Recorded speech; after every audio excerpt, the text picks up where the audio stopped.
Good evening. A fresh attempt to legalise assisted dying will be lodged at the Scottish Parliament tomorrow.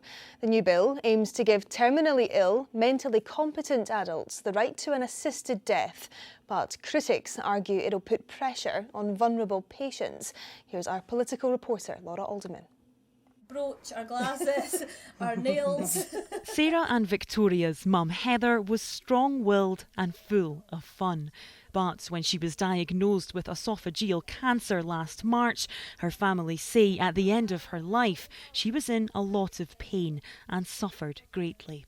It was just horrific and gruesome and just the worst thing for my mum, who just did not deserve that. It's unnecessary. Yeah. It really is, and it's cruel. And when we were in that room, the three of us looked at each other and we were like, nobody should go through this. And the biggest choice of your life is removed. You know, do I want to continue? I'm going to die anyway. Do I really want to get to that stage where there's so much pain, so much suffering? Now they want to see a change in the law and are supporting a new bill brought forward by MSP Liam MacArthur. It aims to introduce the right to an assisted death for terminally ill, mentally competent adults. I think colleagues will quite rightly want to look at the detail and to robustly scrutinise that detail.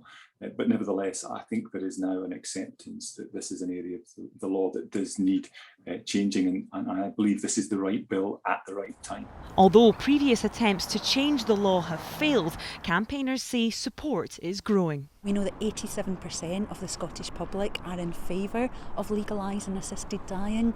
That's consistent, poll after poll. However, critics say assisted dying undermines palliative care and puts pressure on the most vulnerable. Disability groups, that they see the move as devaluing their lives and their experience because it suggests that some lives, perhaps difficult lives, lives which lack ability, are not as valuable as other lives. A consultation on the contents of the new bill is likely to take place in the autumn, a public debate about the most private of issues.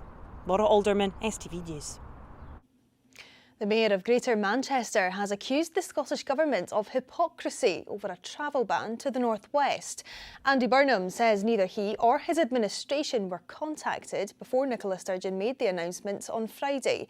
The Scottish Government says the restrictions were put in place to reduce the risk of rising case numbers.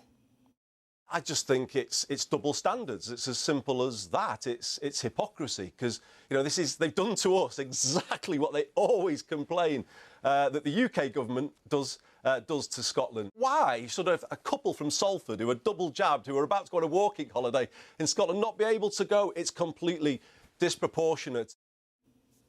And finally, to football, and Scotland midfielder Stuart Armstrong says the squad are aiming to give the Tartan Army something to cheer about when they face Croatia in the Euros on Tuesday. From the Scots training camp in Darlington, here's Sheila McLaren. After a day off yesterday, it was back to full training for the Scotland squad with just 2 days to go until those final Group D games.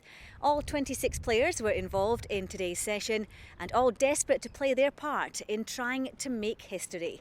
And they've been buoyed by the reaction of the Tartan Army to Friday's draw at Wembley. Well, I'm not big on social media, but seeing that directly from family and friends, sending bits and pieces through, it's great to see that our performance and the point against England, brought a lot of confidence and smiles to the faces of the country. So to build on that and to give them something to cheer about on Tuesday is our ambition and our focus. The team will hold their final training session here tomorrow morning before heading north to prepare for Hampden and their date with Destiny. Sheila McLaren, STV News, with the Scotland squad in County Durham. Well, that's all we've got time for this evening. From all the team right across the country, have a very good night.